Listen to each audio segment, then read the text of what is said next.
तो चलिए हेडिंग डाली जरा बढ़िया सुंदर सी केमिस्ट्री इन एवरीडे लाइफ का लास्ट पोर्शन हम लोग डिस्कस करते हैं। बढ़िया सी हेडिंग डालिए और कोशिश करें आज के आज खत्म हो। क्लींजिंग एजेंट्स, क्लींजिंग एजेंट्स जी। तो कहीं कुछ आप फैब्रिक्स को साफ करना चाहते हैं, आप खुद अपने आप को साफ करना चाहते हैं, नहाना धोना चाहते हैं, है ना, उसके लिए हमें अलग अलग टाइप के कंपाउंड्स की रिक्वायरमेंट है, उन्हीं को हम बोल रहे हैं क्लींजिंग एजेंट्स। ठीक, इसके अंदर दो चीजें आया करेंगी, एक आएगा सोप और दूसरा आएगा डिटर्जेंट। ध्यान से देखिए, पहले हम सोप के बारे में पूरी बातें कर लेते हैं और उसके बाद फिर हम लोग डिटर्जेंट को डिस्कस करेंगे। ठीक, जानकारी के लिए बता देता हूं, फिजिकल केमिस्ट्री में 5th नंबर पे एक यूनिट आती है सरफेस केमिस्ट्री। सरफेस केमिस्ट्री में हम लोग कोलाइड्स पढ़ेंगे और जब हम कोलाइड पढ़ रहे होंगे तो टाइप्स ऑफ कोलाइड में एक चीज आती है, that is multi molecular colloid, second is macromolecular colloid और थर्ड आता है एसोसिएटेड कोलाइड। एसोसिएटेड कोलाइड के अंदर एक टर्म आती है मिसेल। ठीक, और मिसेल जैसे ही मैं बोलता हूं तो शायद हमें 10th क्लास का कुछ याद आना चालू हो जाता है कि 10th में यार कहीं पढ़ा तो एक मिसेल पढ़ा हुआ है, एक इमल्शन पढ़ा हुआ है, कहीं ना कहीं दिमाग में कुछ क्लिक करने लगता है कि यार मिसेल नाम की कोई चीज थी और इमल्शन नाम की कोई चीज थी, है ना। तो वो बात हो रही थी सोप्स के बारे में ही, ठीक है ना, वेरी गुड। ठीक, तो वो सोप के बारे में ही बात हो रही थी वहां पर, मिसेल्स और इमल्शन की जब हम बात कर रहे थे। तो यहां भी हम सोप और डिटर्जेंट पढ़ने जा रहे हैं। पहले सोप को डिस्कस करते हैं, फिर डिटर्जेंट को डिस्कस करेंगे, है ना। Both are known as surfactants. इनका काम ही होता है कि सरफेस टेंशन को ये डिक्रीज करते हैं। ठीक, सरफेस टेंशन को जाकर के ये क्या करते हैं, वाटर के सरफेस टेंशन को डिक्रीज करने का काम करते हैं और जो भी डर्ट है किसी भी प्रकार की उस डर्ट को हटाने का काम करते हैं। ठीक, क्या होते हैं सोप। तो पहले हम सोप के बारे में बात करें। सोप्स आर सोडियम और potassium salt of higher carboxylic acid. ठीक, हायर कार्बोक्सिलिक एसिड आपके पास हैं, उनके सोप या उनके सोडियम या पोटेशियम सॉल्ट्स जो होते हैं उनको हम लोग क्या कहा करते हैं, सोप कहा करते हैं। अब फिर सवाल उठेगा, why only sodium and potassium salt. ठीक, हम कोई दूसरे सॉल्ट भी तो ले सकते थे, तो सोडियम और पोटेशियम सॉल्ट ही क्यों लिए हैं। धीरे धीरे आंसर इनका ढूंढने की कोशिश करते हैं। मान लीजिए मेरे पास है C11H23COOH, या मेरे पास है मान लीजिए C15H31COOH, या एक बहुत ही फेमस आपने सभी ने देखा हुआ है C17H35COOH। ठीक, या मान लीजिए आ गया C17H33COOH, या आपके पास आ रहा है C17H31COOH। ठीक, लॉरिक एसिड है, पामेटिक एसिड है, लॉरिक एसिड है, पामेटिक एसिड है, स्टेरिक एसिड है, ओलिक एसिड है एंड लिनोलिक एसिड है। ठीक है, सबके अभी नाम में लिखवा दूंगा आपको। ये हायर कार्बोक्सिलिक एसिड्स हैं and sodium and potassium salt of higher carboxylic acid are known as what? Are known as soap. ठीक, इन्हीं के सोडियम या पोटेशियम सॉल्ट हम लोग बनाएंगे, उनको हम लोग क्या कह देंगे, सोप कह देंगे। सही है बात। ठीक, अब पहला क्वेश्चन ये उठा कि why only sodium and potassium salt. हम कैल्शियम सॉल्ट भी तो बना सकते थे, इसका मैग्नीशियम सॉल्ट भी तो बना सकते थे, कोई दूसरा मेटेलिक सॉल्ट भी तो बना सकते थे, तो सिर्फ सोडियम और पोटेशियम सॉल्ट ही क्यों बनाया हमने, है ना। तो उसका आंसर सुनिए, only sodium and potassium salt of these higher carboxylic acids are soluble in water. बोलो मनी मन में सब लोग क्या स्टेटमेंट बोला मैंने, only sodium and potassium salts of these higher carboxylic acids are soluble in water, that's why only sodium and potassium salt consider as soap। सिर्फ वही वाटर सॉल्युबल है, यदि आप कैल्शियम मैग्नीशियम सॉल्ट बनाएंगे तो वो वाटर सॉल्युबल नहीं होते हैं। आगे ये बात समझ सुना सब लोगों ने, स्टेटमेंट क्या बोला हुआ है मैंने। ठीक, दूसरी एक बहुत ही इंटरेस्टिंग सी बात याद रखिएगा, जैसे मैं आपसे किसी से भी पूछता सोप का फॉर्मूला क्या है, तो 99% स्टूडेंट फटाक से बोल देते C17H35CONA। ठीक, सबको मालूम है कि सबसे कॉमन सोप जो होता है वो स्टेरिक एसिड का सोडियम सॉल्ट होता है, और स्टेरिक एसिड के सोडियम सॉल्ट को हम लोग बोल देते हैं C17H35CONA, सोडियम स्टीयरेट। ठीक, पर यदि मैं मान लो Na की जगह K कर देता, यहां सोडियम की जगह पोटेशियम ले लेता, तो हो जाता C17H35COK, पोटेशियम सॉल्ट बन जाता है स्टीयरिक एसिड का। ठीक है ना, तो सोडियम सॉल्ट भी हो सकता है और पोटेशियम सॉल्ट भी हो सकता है, दोनों हो सकते हैं। अब काम की बात क्या है वो ध्यान से सुनिएगा, सब लिखवाऊंगा अभी, पहले पूरी कहानी सुन तो लो अच्छे से। तो काम की बात क्या है? काम की बात यहां पर यह है कि ये जो सोडियम और पोटेशियम सॉल्ट आपने लिए हुए हैं, हम दो प्रकार के सोप यूज कर सकते हैं। एक होता है बाथ सोप, नहाने के काम आता है, और दूसरा होता है कपड़ों को धोने के काम जो सोप आता है ना। और जहां तक मुझे उम्मीद है कि नहाने वाले सोप से आप कपड़े नहीं धोते होंगे और कपड़े धोने वाले सोप से आप नहाते नहीं होंगे, है ना। इंसान तो ऐसे ही करते हैं, अब आप कुछ अलग हो तो मुझे नहीं मालूम, जनरली ऐसे ही होता है। और एक और बात आप महसूस करते होंगे कि जो आपके बाथ सोप होते हैं, नहाने वाले जो सोप होते हैं, वो सॉफ्ट सॉफ्ट से होते हैं, और जो कपड़े धोने वाले सोप होते हैं बड़े हार्ड से होते हैं, होते नहीं होते हैं। ठीक, बस यही बात मैं बोलना चाह रहा हूं। इसको ऐसे ही सोचो कि नहाने वाले सोप सॉफ्ट सॉफ्ट होते हैं, कपड़े धोने वाले सोप हार्ड हार्ड होते हैं। नहाने वाले सोप को हम सॉफ्ट सोप कहते हैं, and these are actually potassium salt of higher carboxylic acid. जिन सोप से आप नहाया करते हैं वो पोटेशियम सॉल्ट होते हैं, और जिनसे आप कपड़े धोया करते हैं उन्हें हम हार्ड सोप कहते हैं, और वो सोडियम सॉल्ट होते हैं। ठीक है ना। तो सोप क्या है? सोप सरफेक्टेंट है। कैसे सरफेक्टेंट है? These are sodium and potassium salt of higher carboxylic acid. वापस से स्टेटमेंट रिपीट कर रहा हूं कि why only sodium and potassium salt. जब सॉल्ट बना ही रहे हैं किसी कार्बोक्सिलिक एसिड का, तो हम वहां पे कैल्शियम सॉल्ट भी तो बना सकते थे, मैग्नीशियम सॉल्ट भी तो बना सकते थे, तो सिर्फ हमने सोडियम या पोटेशियम सॉल्ट ही क्यों लिया? तो उसका आंसर ये मिला, because only sodium and potassium salt are soluble in water. out of these the potassium salt considered as soft soap and used as bath soap, ठीक, and sodium salt considered as hard soap। Clear? तो ये तो हो गई soap की कहानी, है ना। अब बात ये आती है कि इसकी प्रिपरेशन कैसे की जाती है। ठीक, सुन के थोड़ा सा आप लोगों को अजीब लगेगा, शायद आप हर्ट भी हो जाओ, थोड़ा सा सुनकर के आपके दिल को चोट भी पहुंच जाए जो मैं बातें बताने जा रहा हूं, लेकिन क्या करें, है ना, चल रही है दुनिया तो ऐसी चल रही है। तो सोप जो होते हैं वो दो टाइप से बनाए जाते हैं। नेचुरल ऑयल से भी बनाए जा सकते हैं। नेचुरल ऑयल से मतलब मेरा है वेजिटेबल ऑयल या फैट से, है ना, किसी प्रकार के वेजिटेबल्स में से, या फिर प्लांट प्रोडक्ट है, वेजिटेबल तो नहीं बोलना चाहिए, प्लांट जो प्रोडक्ट हैं उनमें से जो ऑयल निकला हुआ है या फैट निकला हुआ है, उनसे सोप बनाए जा सकते हैं। और दूसरा एनिमल फैट से भी सोप बनाए जा सकते हैं। ठीक, लगभग हम जितने भी सोप यूज करते हैं मैक्सिमम में एनिमल फैट होता है। बड़े दुख की बात है, लेकिन क्या कर सकते हैं, मतलब नहा धो करके हम निकले और जाकर के अगरबत्ती लगा रहे हैं भगवान को, और हमें लगा हम शुद्ध होकर के आए हैं, पता चला हम अपनी बॉडी पे और किसी एनिमल को रगड़ करके आ गए बेचारे को, है ना। एनिमल फैट से बना हुआ सोप है। ठीक, खैर अब ये मोरल ड्यूटीज जो है वो बाद में अपन निभा लेंगे, पहले अपन केमिस्ट्री की बात कर लें। तो हम यदि ऑयल की बात कर रहे हैं या फैट की बात कर रहे हैं, oil and fat are actually esters of glycerol.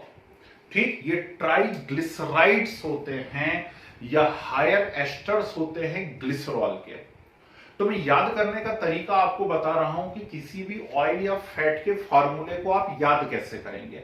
सब बोर्ड पे रहिएगा, बिल्कुल बेसिक सी इंफॉर्मेशन से बताना चालू करता हूं। 10th जब हम पढ़ा करते थे तो हमें केवल दो ही रिएक्शन अच्छे से याद होती थी ऑर्गेनिक केमिस्ट्री में, एक एस्टरिफिकेशन, एक सेपोनिफिकेशन। एस्टरिफिकेशन, सेपोनिफिकेशन, टीचर भी उन्हीं दो पे मोस्ट इंपॉर्टेंट लगा देते थे, एस्टरिफिकेशन, सेपोनिफिकेशन, हम भी उन दो को याद कर लेते थे। जब हम सोप बनाया करते थे, तो पहले एस्टरिफिकेशन की बात करता हूं, जब हम एस्टरिफिकेशन करते थे तो हम क्या करते थे, उसके अंदर कोई भी अल्कोहल ले लेते थे, जैसे C2H5OH ले लिया, और इस अल्कोहल की हम कार्बोक्सिलिक एसिड से रिएक्शन करवा देते थे। ठीक, तो कोई भी एक सिंपल सा कार्बोक्सिलिक एसिड में ले लेता हूं, चलो मान लो एसिटिक एसिड ले लेता हूं, और एसिटिक एसिड की एथेनॉल से रिएक्शन करवा देता हूं। ठीक, तो यहां पर मैंने एक एसिटिक एसिड ले लिया और इसकी मैंने एथेनॉल से रिएक्शन करवा दी। ठीक, तो ये एसिड और अल्कोहल की रिएक्शन हमने करवाई हुई, और एसिड और अल्कोहल की यदि रिएक्शन करवाई हुई है तो हम देख रहे हैं यहां से ये वाटर मॉलिक्यूल रिलीज हो गया, और वाटर मॉलिक्यूल रिलीज हो गया तो आंसर मेरे पास आया CH3COO-C2H। ठीक है, CH3COO-C2H5, और इससे हमने कहा ये एक एस्टर बन गया है, that's why the reaction is known as what, esterification. बोलो हाँ। ठीक, तो मैं सबसे पहले क्या कर रहा हूं, एक हायर एस्टर बनाना सिखा रहा हूं आपको। उस हायर एस्टर को हम बनाएंगे, ठीक, तो वो बन जाएगा हमारा ऑयल या फैट। देखिए कैसे, आप लीजिए ग्लिसरॉल, ग्लिसरॉल का फॉर्मूला अवेयर है सब लोग, CH2OH CHOH CH2OH, ये होता है ग्लिसरॉल का फॉर्मूला है, CH2OH CHOH CH2OH, it is glycerol. ठीक, इसमें OH आ रहा है, मींस अल्कोहल ग्रुप आ रहा है। अब मैं इसकी किसी हायर कार्बोक्सिलिक एसिड से रिएक्शन करवा देता हूं। ठीक, कौन सा हायर कार्बोक्सिलिक एसिड ले लूं, चलो यही ले लेता हूं, C17H35COOH। ठीक है, तो मैंने ले लिया यहां पर C17H35COOH। दिक्कत तो नहीं ऐसा लिखने में? हाँ, C17H35COOH ऐसा लिखने में दिक्कत तो नहीं? कितने मॉलिक्यूल्स ले लूं मैं यहां पर, इसके 3 मॉलिक्यूल्स ले लूं। क्यों ले लूं 3 मॉलिक्यूल्स? क्योंकि मुझे नजर आ रहा है, इसको ऐसा लिख लेता हूं ना यार, इसको ऐसा लिख लेता हूं, C17H35COOH। अब ठीक है, C17H35COOH एंड C17H35COOH। क्लियर? ऊपर से कंपेयर कीजिए, यहां से ये रहा कार्बोक्सिलिक एसिड, ये रहा अल्कोहल। जब भी कार्बोक्सिलिक एसिड और अल्कोहल की रिएक्शन होगी, वाटर मॉलिक्यूल वहां पे रिलीज होगा, तो यहां भी सेम होने वाला है, कार्बोक्सिलिक एसिड और अल्कोहल की रिएक्शन हो रही है। जब इनकी रिएक्शन होगी तो यहां से क्या रिलीज हो जाने वाले हैं, वाटर मॉलिक्यूल। ठीक, कितने वाटर मॉलिक्यूल रिलीज हो गए, 3 वाटर मॉलिक्यूल। और जब 3 वाटर मॉलिक्यूल रिलीज हो गए तो जो बचा मैं उसे एज इट इज लिख दूंगा। क्या बचा मेरे पास, CH2O CO C17H35, नीचे CHO CO C17H35, again CH2O CO C17H35।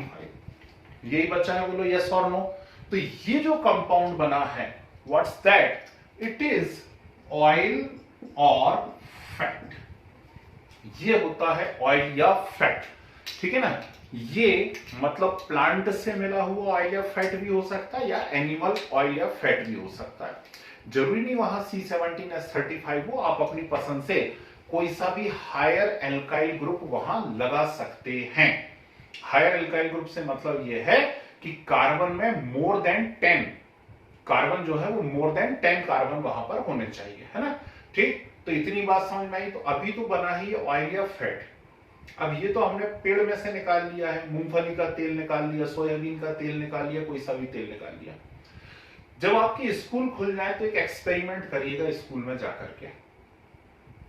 घर से एक डिब्बी में आप ऑयल या फैट तेल ले जाना, जो भी आप तेल खाते हो, सूर्यमुखी का, सोयाबीन का, मूंगफली का, जो भी तेल आप खाते हो घर पे, थोड़ा सा तेल लेकर के जाइए।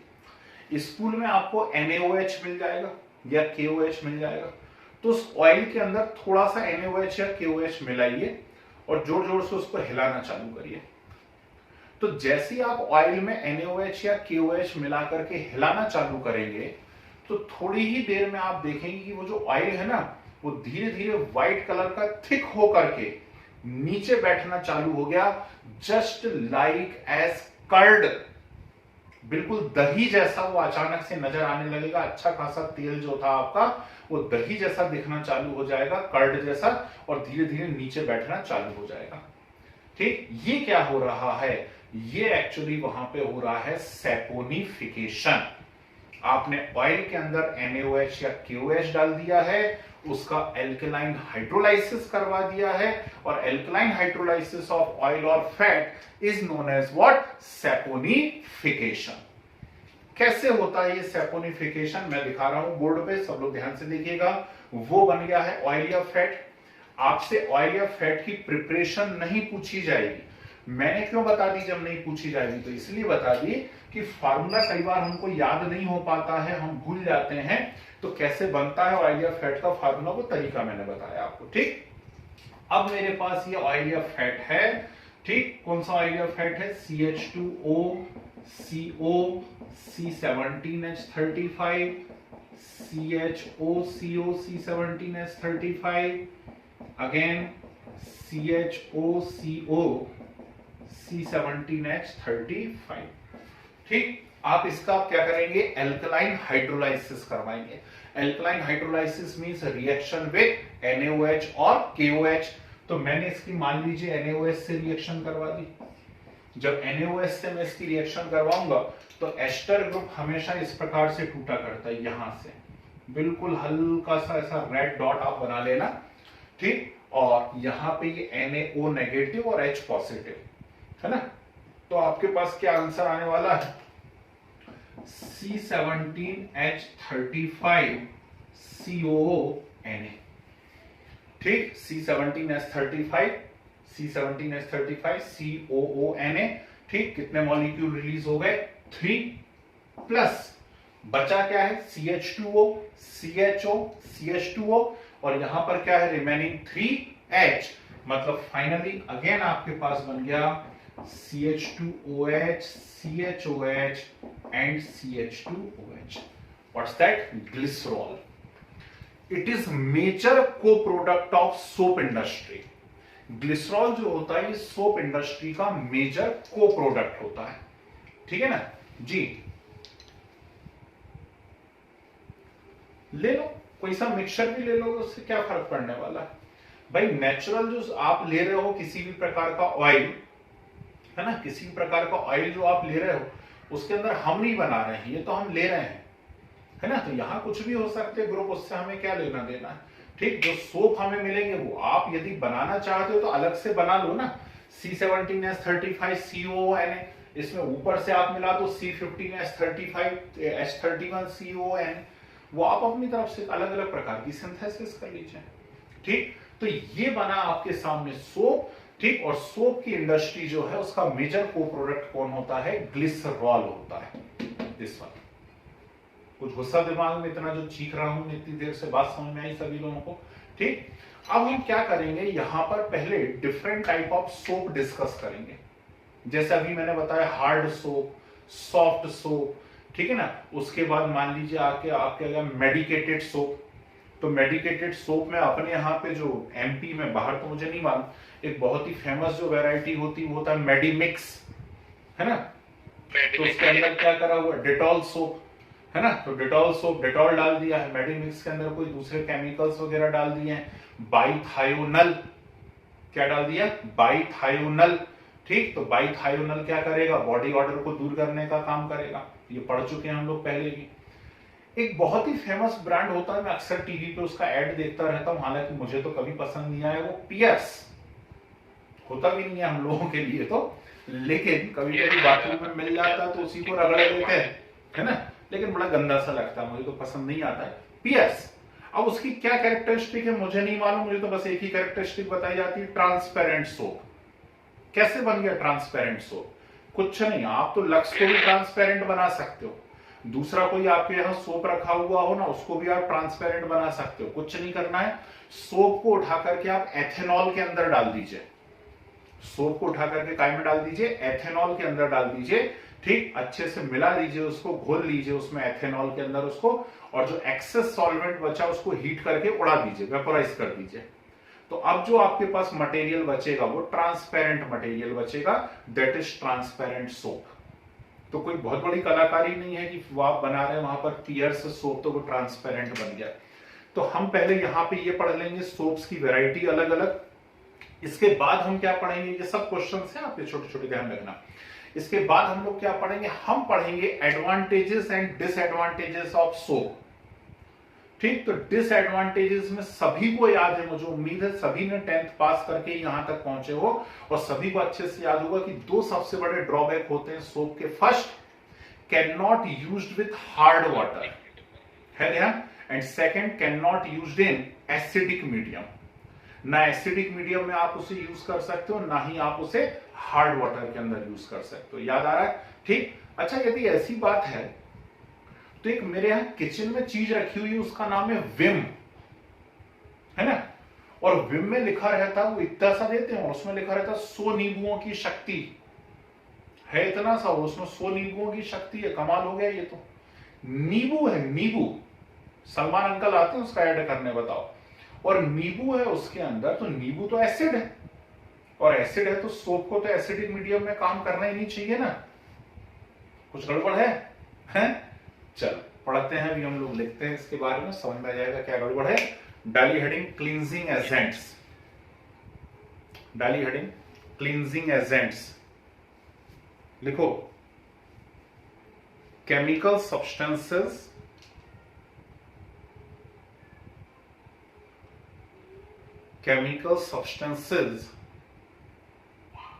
which are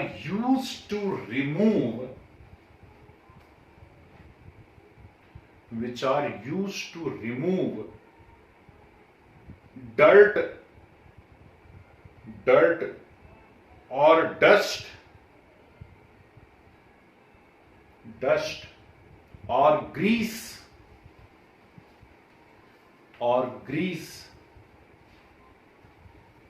are called cleansing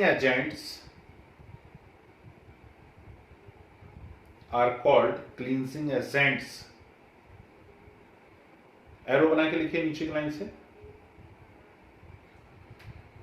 These chemical substances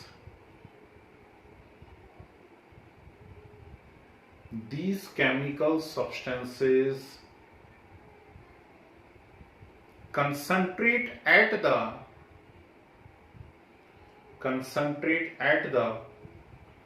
surface of the solution,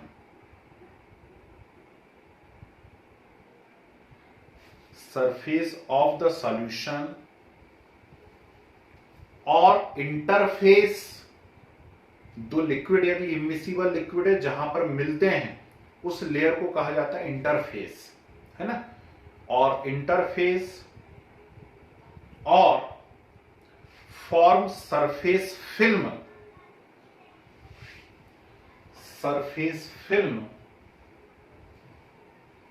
and reduce surface tension,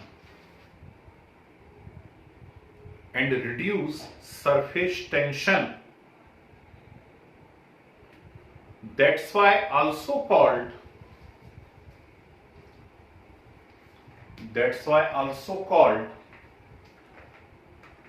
surfactant,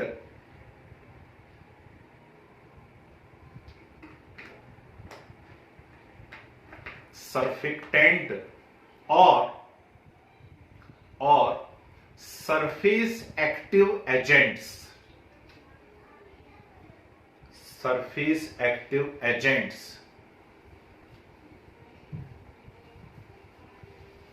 नीचे लाइन से लिखिए। These are following two A. soap, B. detergents, A. soap, B. detergent। First side heading डालिए soaps,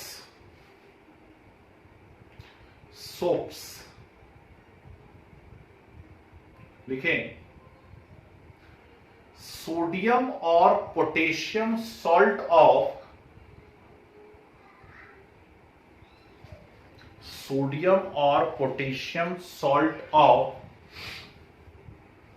higher carboxylic acid sodium और potassium salt of higher carboxylic acid are known as soap, are known as soap. Arrow बना के लिखिए। Different higher carboxylic acids are, different higher carboxylic acids are first lauric acid, LaURIC, LaURIC, lauric acid, formula C11H23COOH, C11H23COOH, lauric acid। Second, palmitic acid, PALMITIC, palmitic acid, C15H31COOH, C15H31COOH। Next, stearic acid, stearic acid, C17H35COOH, C17H35COOH। Next, oleic acid, OLEIC, oleic acid, यह है C17H33COOH। Next, linoleic acid, LINOLEIC,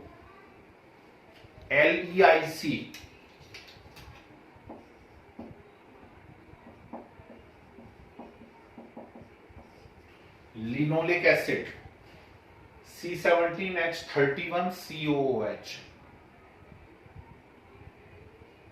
ठीक है, arrow का sign बना के लिखिए नीचे की लाइन से।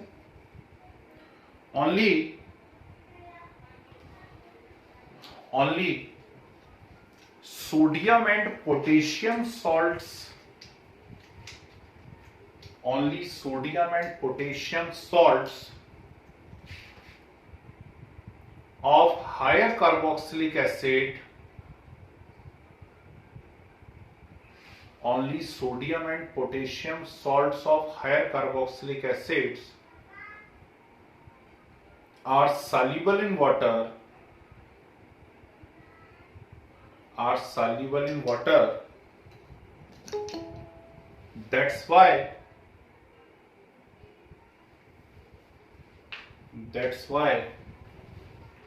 only these,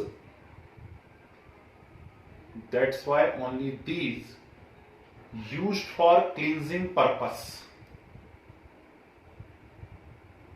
only these used for cleansing purpose। ठीक है जी। साइडली preparation of soap,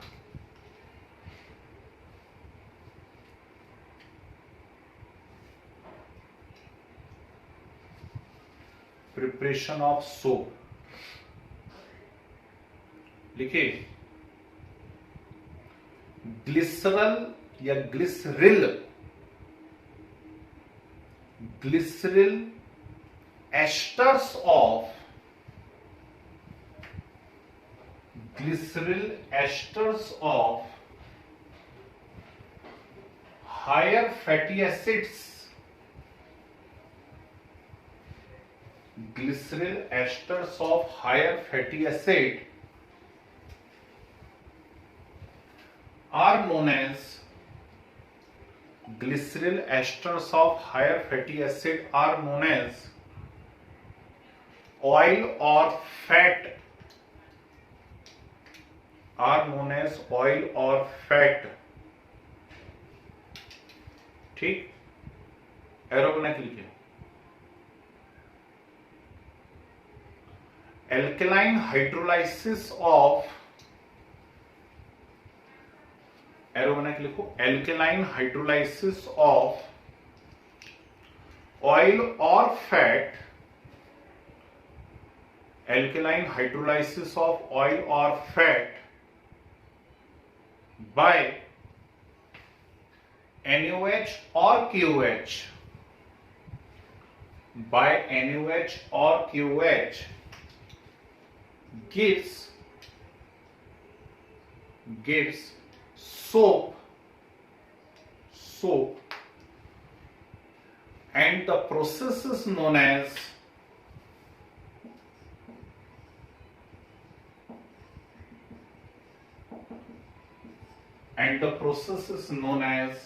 saponification. And the process is known as saponification. ठीक है जी। तो सैपोनिफिकेशन ये है, ये फर्स्ट जो हम लिख रहे हैं ये क्या है, ऑयल या फैट बनाना सीख रहे हैं। ठीक, सैपोनिफिकेशन यहां है।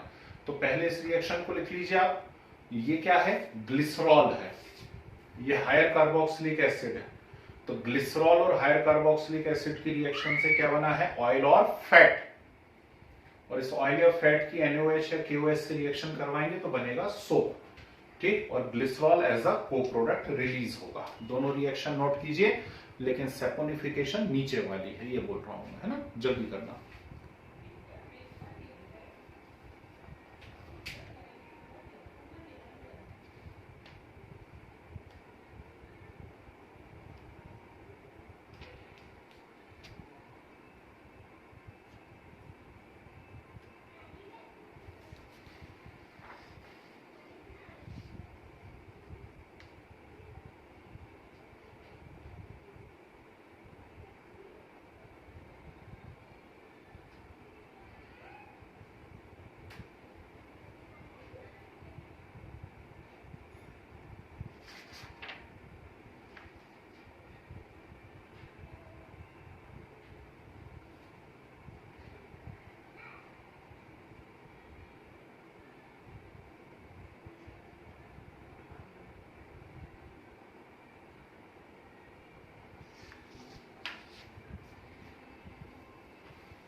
Yeah.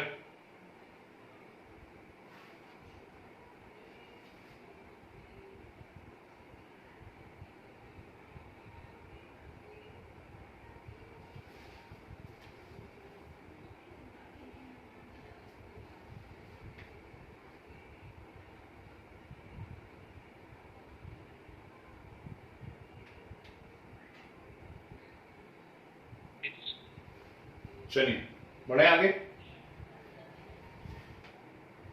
टेस्ट लिखिए नीचे की लाइन से एरोक्सन के लिए। When alkali added to oil or fat, when alkali added to oil or fat,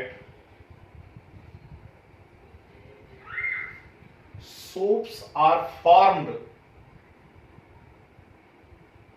Soaps are formed as curd,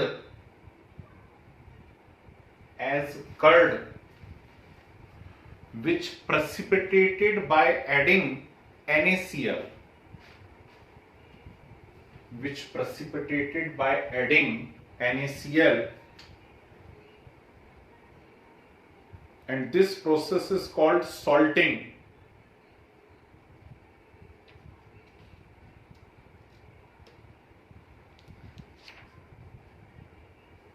It is called salting.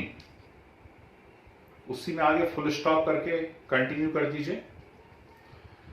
The solution left after, अब इस गाढ़े गाढ़े मटेरियल को हम बाहर निकाल लेंगे, प्रेसिपिटेट को बाहर निकाल लेंगे। The solution left after removal of soap,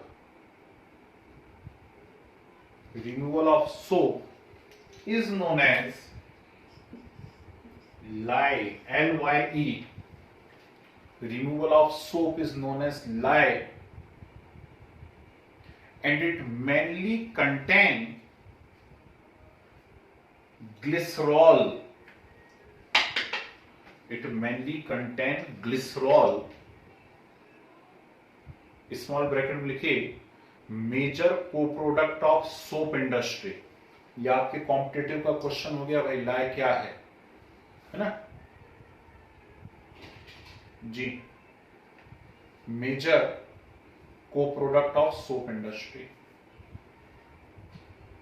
बढ़िया, चलिए साइड हेडिंग डालिए जरा। Types of soaps, types of soaps. First लिखिए बाथ सोप, बाथ सोप लिखिए। These are also called soft soap, these are also called soft soaps, and these are potassium, and these are potassium salts of carboxylic acid।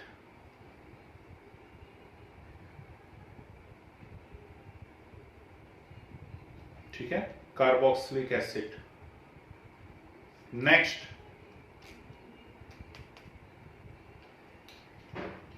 Next लिखिए hard soap, hard soap लिखिए।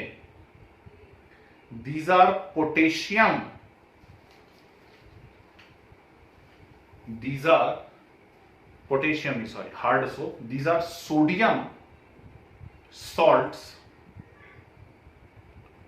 and used for cleaning of fabrics,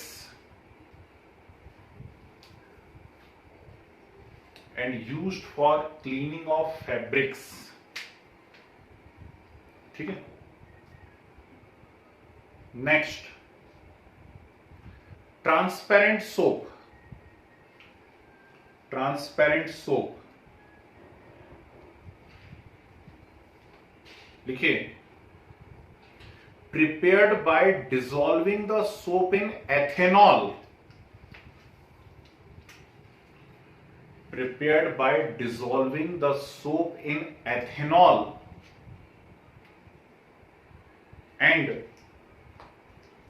and then evaporating the excess solvent,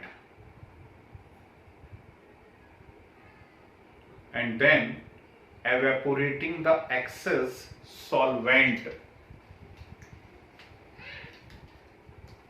ठीक है, ये बनेगा transparent soap, है ना। Next medicated soap, वो बाइथायोनल के कारण पढ़ा रहा हूं, डेटॉल तो मालूम ही डली जाएगा उसके अंदर, कोई बात ही नहीं है ना। Medicated soap prepared by adding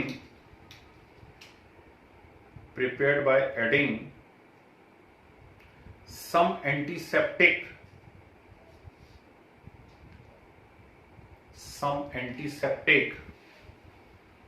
like Dettol, Savlon क्या डालोगे, डेटॉल ही रहने दो, Dettol comma बाइथायोनल।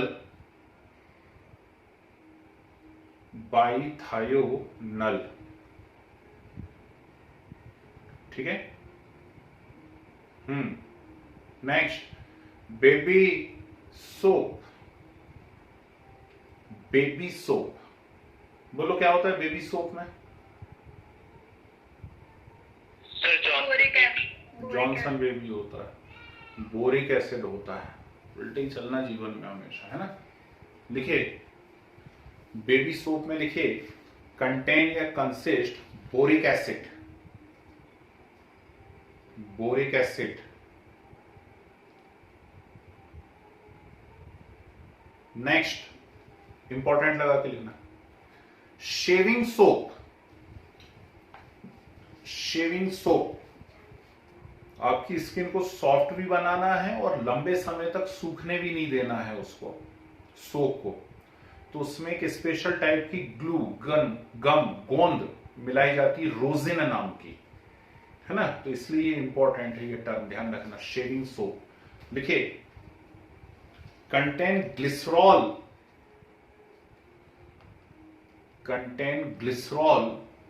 To prevent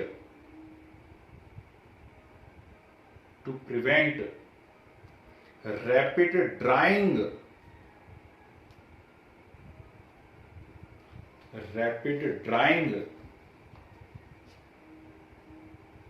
contain glycerol या add glycerol to prevent rapid drying, also contain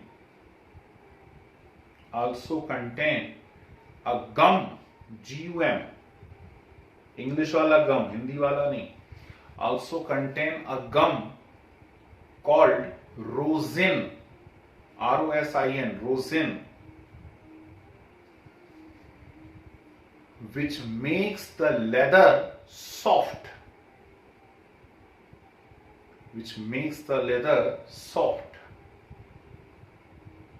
बहुत सही।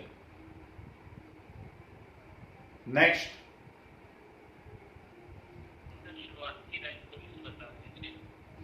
हाँ जी, शुरुआत की लाइन है कंटेन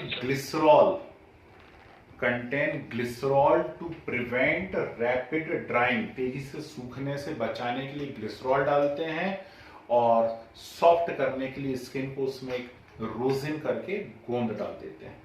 ठीक, नेक्स्ट लिखिए, टॉयलेट सोप वही है, बाथ सोप ही टॉयलेट सोप है वैसे तो, है ना।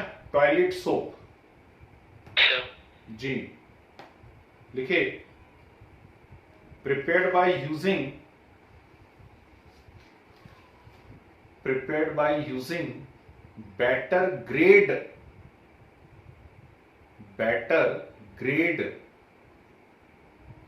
oil or fat with KOH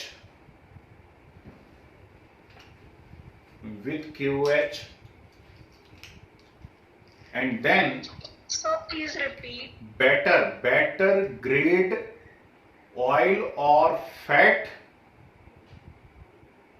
with KOH and then some colors and perfumes added to it.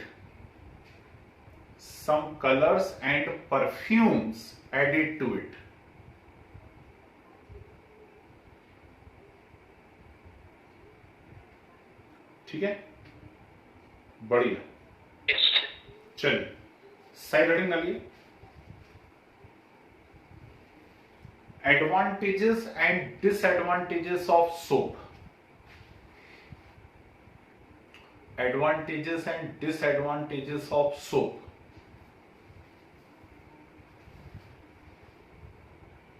Ji,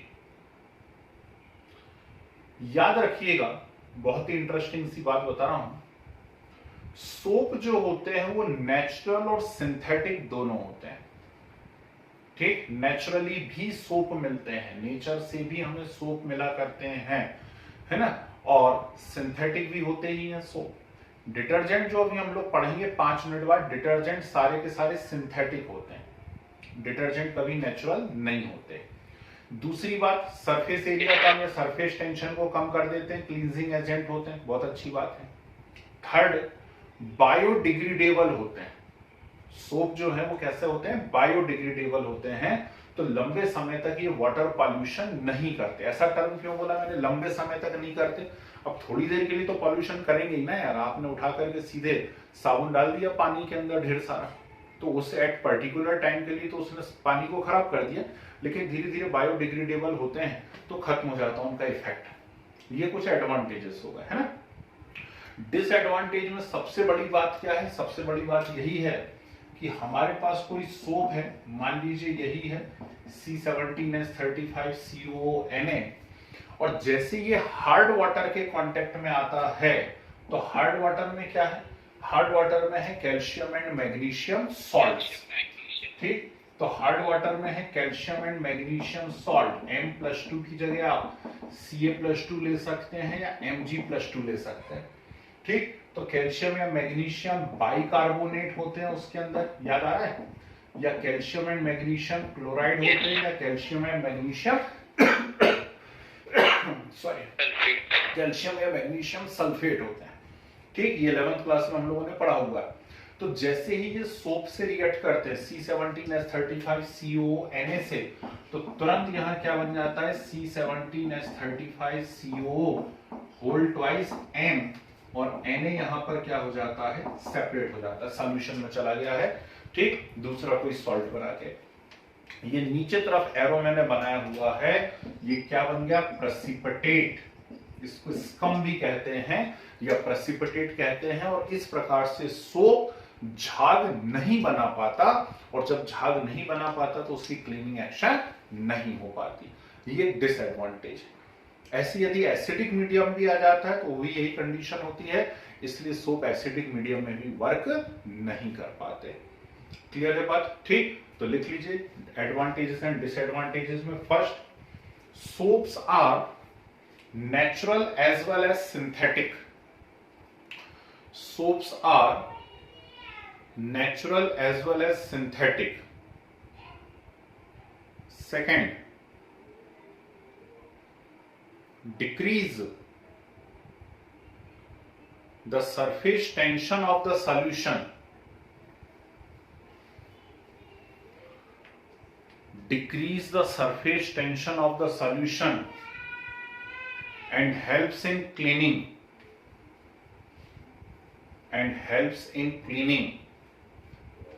Decrease the surface tension of the solution and helps in cleaning.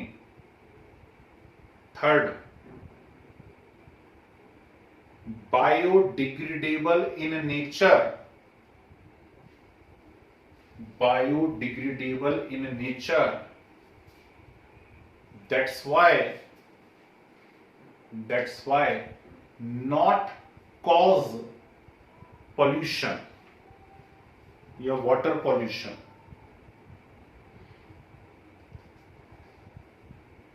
Water pollution. ठीक है, फिर disadvantage में लिखिए। First, soap can not be used with hard water. Soaps can not be used with hard water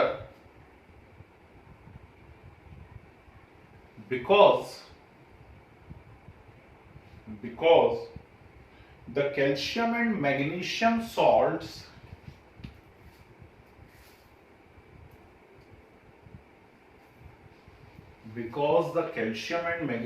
salts present in hard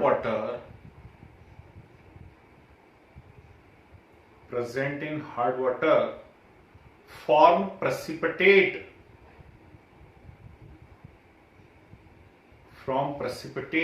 or scum with soap.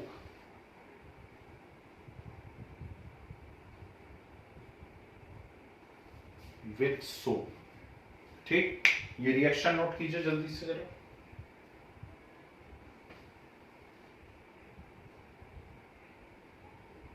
आती तो है, 10th से पढ़ते चले आ रहे हैं, 11th में भी पढ़ी हुई ये वाली बात हम लोगों ने, तो जानते तो पहले से हैं हम लोग इसे।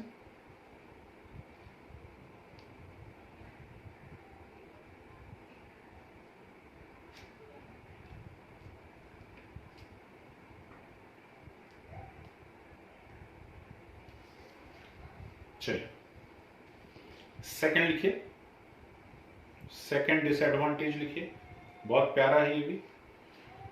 Soaps can not be used in acidic solution.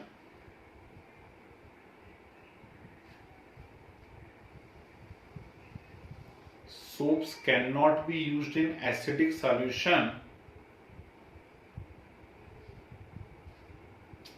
because acids precipitate the insoluble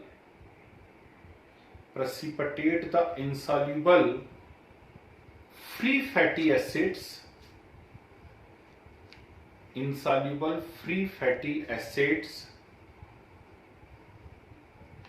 which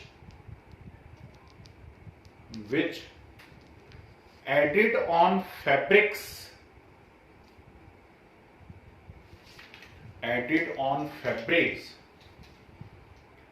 and reduce ability of soap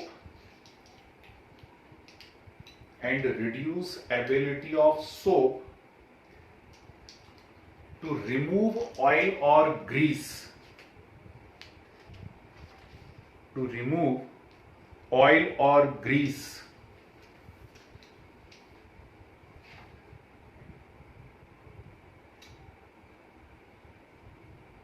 ठीक है। चलिए, साइरेंगली क्लींजिंग एक्शन ऑफ सोप। सुनिए, डिटर्जेंट की क्लींजिंग एक्शन नहीं पढ़ाऊंगा मैं, बिल्कुल सोप जैसे ही काम करते हैं, ठीक। इसलिए सोप की अच्छे से सुनिए और समझिए। साबुन वर्क कैसे करता है, ये है साबुन हमारे पास, ठीक। और हम अपने कपड़ों को इससे साफ करना चाह रहे हैं या स्किन को साफ करना चाह रहे हैं। तो पहला जो सबसे बड़ा सवाल है समाज के सामने, वो ये है कि कपड़े गंदे हुए क्यों, है ना भाई। गंदे हुए तभी तो साफ करना चाह रहे हो, तो कपड़े गंदे क्यों हो गए। तो उसका सीधा सा आंसर ये है कि कपड़े इसलिए गंदे हो गए क्योंकि उनके ऊपर ढेर सारी डस्ट चिपक गई है, डर्ट आ गई है। ये डस्ट ऐसे कैसे चिपक गई, कपड़ों के ऊपर डस्ट चिपक गई तो सीधा ऐसा लकड़ी से झटकार दो ना उसको, या जोर से कपड़े को ऐसे ऐसा करके झटकार दो, सारी डस्ट निकल जाएगी, कपड़ा साफ हो जाएगा। तो गड़बड़ क्या हो जाती है कि हमारी स्किन में जैसे स्वेट ग्लैंड्स हैं वैसे ही ऑयल ग्लैंड्स भी हैं, ये बात हम जानते हैं। और उन ऑयल ग्लैंड से लगातार ऑयल निकल रहा है ना। अब इतना भी नहीं निकल रहा कि आप कटोरी लेकर के बैठ जाओ और 2-3 कटोरी रोज का निकाल दो, है ना। तो इतना भी नहीं निकल रहा, नहीं तो मैथ्स वाले एक्साइटेड हो जाए, उन्होंने कहा चलो तेल बेचेंगे। लेकिन लगातार ऑयल भी निकल रहा है हमारी स्किन में से। अब कपड़े आपने पहने ही हुए हो, नेचुरल सी बात है, तो वो ऑयल आकर के क्या होता है, कपड़ों के ऊपर चिपकता है। और फिर हम लगातार इस एटमॉस्फेयर के कांटेक्ट में है या डस्ट के कांटेक्ट में है, तो वो डस्ट जाकर के कहां चिपक जाती है, ऑयल के ऊपर चिपक जाती है। इसलिए कपड़े गंदे दिखने लगते हैं। सबसे ज्यादा ऑयल ग्लैंड्स जो हैं आपके सिर में है ना, सबसे ज्यादा ऑयल ग्लैंड्स सिर में है आपके, तो इसलिए वो पूरा आकर के कहां पर आपके ये कॉलर के ऊपर आता है, इसलिए सबसे ज्यादा कॉलर गंदी हो जाती है। तो सब ऑयल चिपक रहा है। तो जब आप कपड़े को साफ करने जा रहे हैं, तो कपड़े को साफ करने के लिए आप उस डस्ट को हटाना चाहते हैं या ऑयल को हटाना चाहते हैं, बस इस कंसेप्ट को क्लियर कर लेना। तो आप डस्ट को नहीं हटाना चाहते हो, आप ऑयल को हटाना चाहते हो। ऑयल को यदि आप हटाओगे तो अपने आप वहां से डस्ट क्या हो जाएगी, हट जाएगी, है ना। तो ऑयल को हटाने के लिए हम करते क्या है, हम सबसे पहले कपड़े को पानी में भिगाते हैं, गीला करते हैं, और उसके बाद उसके ऊपर सोप लगाते हैं। ध्यान से सुनना बात को, आपने उसके ऊपर सोप लगाना चालू किया। जब सोप लगाना चालू करा तो ये रहा सोप। जैसे ही ये वाटर के कांटेक्ट में आता है, वाटर के कांटेक्ट में आते से ये आयोनाइज हो जाता है C17H35 CO नेगेटिव और Na पॉजिटिव में। कैसे आयोनाइज हो गया, C17H35 CO नेगेटिव और Na पॉजिटिव में। ये जो एनायन है इसका एक हाइपोथेटिकल टैडपोल लाइक स्ट्रक्चर होता है। किसके जैसा स्ट्रक्चर होता है, टैडपोल जैसा। टैडपोल सबने देखा हुआ है, मेंढक पुत्र टैडपोल कहलाते हैं। तो ये जो एनायन है, इस एनायन का टैडपोल लाइक स्ट्रक्चर होता है, ठीक। और Na पॉजिटिव सॉल्यूशन में फ्री हो जाता है। ये जो टैडपोल है इसका एक हाइपोथेटिकल स्ट्रक्चर में बना रहा हूं, ये ऐसा कुछ एक इसका स्ट्रक्चर होता है, ठीक। तो इस टैडपोल का है एक सिर और साथ में है उसकी लंबी सी पूंछ, ठीक। जो हेड होता है इसका, it is hydrophilic in nature. Hydrophilic से मतलब होता है वाटर लविंग, ठीक, and made up of CO negative. सिर किससे बना हुआ है? हेड जो है हाइड्रोफिलिक नेचर का होता है and made up of CO negative, while the tail is hydrophobic और oilphilic और lipophilic, lipid loving, lipophilic in nature and made up of long hydrocarbon chain। Hydrocarbon है ना, C17H35 कार्बन और हाइड्रोजन, उससे बनी हुई होती है, तो made up of long hydrocarbon chain, इससे बना हुआ होता है टेल। और हेड जो है वो किससे बना हुआ होता है? CO नेगेटिव से बना हुआ होता है, ठीक, इतनी बात समझ में आई। अब आपने गीला कर लिया है कपड़ा, उस पर ऑलरेडी ऑयल था, उस ऑयल के ऊपर डर्ट चिपकी हुई थी, आपने पानी के अंदर डुबा दिया। हम जानते हैं water and oil are immiscible in nature, पानी और ऑयल जो होते हैं आपस में मिक्स नहीं होते हैं, ठीक। तो यहां पर ये है वाटर ड्रॉपलेट और यहां कहीं पर है ऑयल ड्रॉपलेट, ठीक। ये वाटर ड्रॉपलेट है और नीचे क्या है? ऑयल ड्रॉपलेट है। ये आपस में मिक्स नहीं हो रही थी, लेकिन जैसे ही आपने इसके ऊपर सोप लगाया, तो सोप लगाने से क्या होता है? जो सोप है वो इसका हेड है और टेल है, ये हेड तरफ से वाटर ड्रॉपलेट से और टेल तरफ से कहां पर अटैच हो जाता है? ऑयल ड्रॉपलेट में अटैच हो जाता है, ठीक। तो इस प्रकार से ये क्या करता है? In such a manner soap helps in dissolution of oil into water और वाटर इनटू ऑयल। सबने सुना है, बहुत ही इंपॉर्टेंट सा स्टेटमेंट में बोल रहा हूं कि सोप क्या करता है? सोप सिर तरफ से पानी के अंदर चला जाता है और पूंछ तरफ से कहां चला जाता है? ऑयल के अंदर चला जाता है, और इस प्रकार से वो वाटर और ऑयल को एक दूसरे में मिक्स होने में हेल्प करता है। एक दूसरे में मिक्स कर रहा है, वाटर को ऑयल में या ऑयल को वाटर में, मतलब क्या बना दिया उसने? इमल्शन। किसका फॉर्मेशन कर दिया? इमल्शन। वाटर इन ऑयल और oil in water is known as what? Emulsion. And soap और detergent are known as emulsifying agents.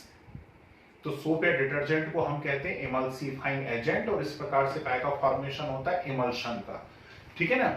Emulsion बनाने के लिए सोप के बहुत सारे छोटे छोटे मॉलिक्यूल एक जगह इकट्ठे हो जाते हैं, एसोसिएट हो जाते हैं, उनको कहा जाता है मिसेल, ठीक। स्मॉलर मॉलिक्यूल्स जो हैं उनको क्या कहा जाता है? मिसेल कहा जाता है, और इस प्रकार से ये क्या बनाते हैं? इमल्शन बनाते हैं। इतनी बात समझ में? जब लगता है अच्छा खासा इमल्शन बन गया है, यानी सोप ने क्या करा है? ऑयल को वाटर में, वाटर को ऑयल में घोल दिया है, तो उसके बाद हम लोग क्या करते हैं? वॉशिंग मशीन के अंदर वाटर चेंज करते हैं, पानी चेंज करते हैं और उसको फिर से घुमाना चालू करते हैं। या बिना वॉशिंग मशीन के आप धो रहे हैं तो आप फिर उसको घिसना चालू करते हैं, ऊपर से पानी डालते जाते हैं, घिसते जाते हैं। अब आप क्या कर रहे हैं? अब आप क्या कर रहे हैं? आप कपड़ों पे से साबुन को हटा रहे हैं। पहले साबुन लगाया, साबुन लगाने के बाद हम कपड़ों पे से साबुन को हटाते हैं। तो जब साबुन को आप हटाते हैं कपड़ों पे से, तो जो साबुन है, सोप जो है, उसके सिर के साथ वाटर और पूंछ में फंस करके ऑयल ड्रॉपलेट कपड़ों पे से हट जाती है, और पूंछ में फंस के जब ऑयल ड्रॉपलेट कपड़ों पे से हट जाती है, जब ऑयल ड्रॉपलेट हट गया तो नेचुरल सी बात है, उस ऑयल के अंदर जो डस्ट चिपकी हुई थी वो डस्ट भी क्या होगी? हट जाएगी, और कपड़े क्या हो जाएंगे? साफ हो जाएंगे। आई बात समझ में? तो हमारा मेन टारगेट था वहां से ऑयल को हटाना, ना कि किसको हटाना? ना कि किसको हटाना? डर्ट को या फिर डस्ट को हटाना। ऑयल को हटा दिया, सब अपने आप साफ। आई कहानी समझ में? तो ये होती है cleansing action of soap. Clear है बात? ठीक, लिख लो, शॉर्ट में लिखवाता हूं, छोटा मीठा लिखिए। When soap added to water, when soap added to water ionize and form cation and anion,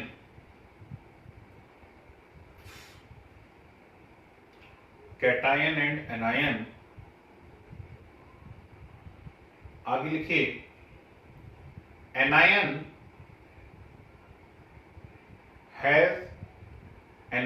having लिखो hypothetical tadpole like structure. Anion having hypothetical tadpole like structure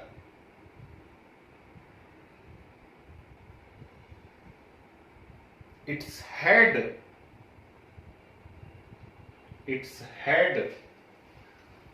is hydrophilic in nature and made up of CO negative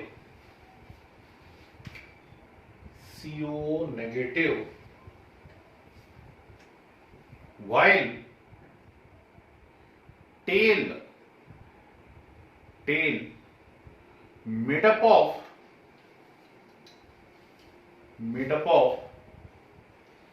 long hydrocarbon chain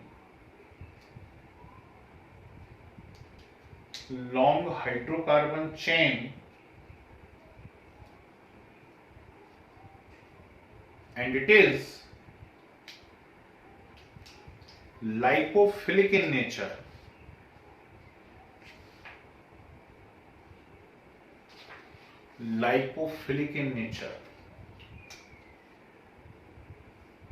आगे लिखिए full stop करके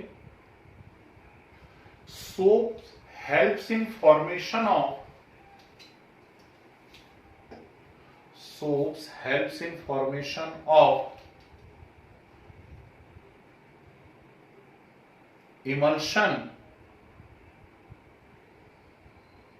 emulsion of oil in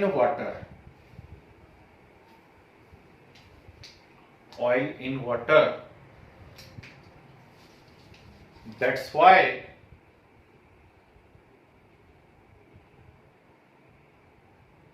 soaps and detergent act as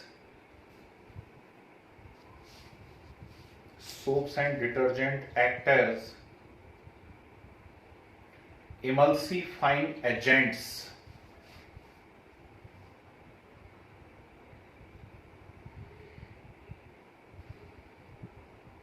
That's why soaps and detergent act as emulsifying agents. Arrow बना के लिखिए The working of soap depends on micelle formation.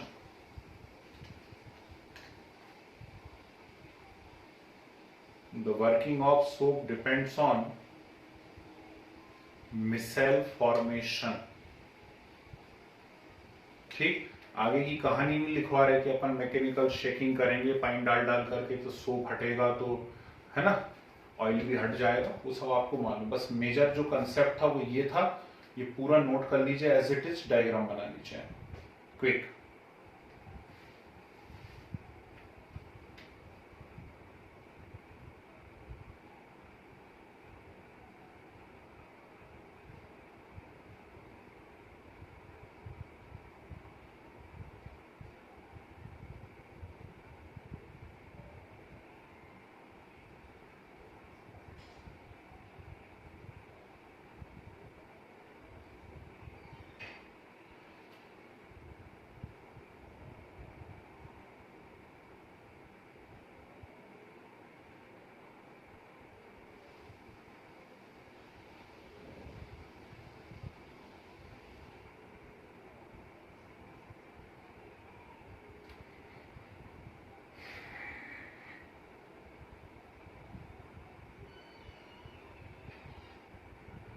गया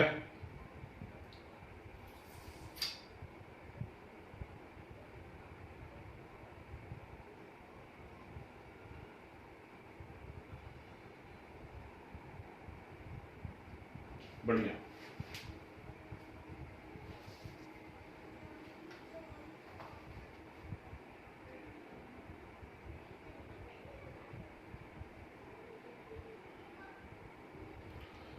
चलिए side heading डालिए। Yes, sir. Detergents सैलिनली detergents.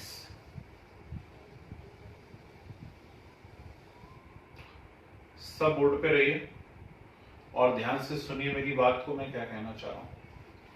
ये soap आपके सामने बना हुआ है, सोप आयोनाइज हुआ। आयोनाइज हुआ, कोई भी चीज आयोनाइज होगी तो नेगेटिव और पॉजिटिव तो बनाएगी, एनायन और कैटायन तो बनेंगे ही बनेंगे। What is the active site of soap? Active site का मतलब होता है विच रियली वर्क्स। तो सोप में एक्चुअली वर्क कौन कर रहा है? तो सोप में वर्क कर रहा है एनायन। कौन वर्क कर रहा है? एनायन। मतलब all soaps are anionic soaps. इन सभी को हम क्या कहते हैं? एनायनिक सोप कहते हैं। अब ये बात मैंने क्यों बोली, उसका रीजन सुनिए।